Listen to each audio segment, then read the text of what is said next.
साथ मैं हूँ कैसर लावर जदून। शामिल करते हैं न्यूज अपडेट। वफाकी वजीर बराए मौसमियाती तब्दीली मलिक अमीन असलम की MC ऑफिस में खुली कचहरी का इनेकाद। अवामी मसाइल को सुनकर मौका पर हल करने के कमात जारी। हम आपको आगाह करते चलें कि वफाकी वजीर बराए मौसमियाती तब्दीली मलिक अमीन असलम की MC ऑफिस में खुली कचहरी का इनेकाद किया गया।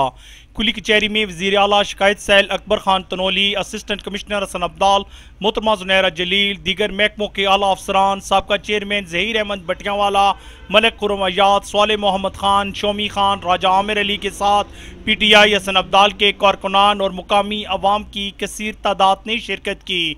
इस मौका पर वफाकी वजीर बराए मौसमियाती तब्दीली मलिक अमीन असलम और वज़ीर आला शिकायत सैल अकबर खान तनोली और असिस्टेंट कमिश्नर हसन अब्दाल, मोहतरमा जुनैरा जलील ने अवाम के मसाइल को सुना और उनके बर वक्त हल के लिए फौरी अहकामात जारी किए।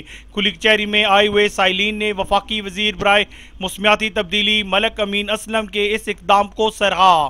साथी रिपोर्टर साजिद महमूद सदीकी के साथ कैसर लावर जदून, शनासा TV, हसन अब्दाल। आज की न्यूज देखते हैं आपको इलाके भर की हर खबर से बाखबर। मज़ीद बाखबर रहने यूट्यूब चैनल सब्सक्राइब करें। सब्सक्राइब के लिए वीडियो के नीचे लिखे सब्सक्राइब पर क्लिक करें और बेल आइकन दबा दें।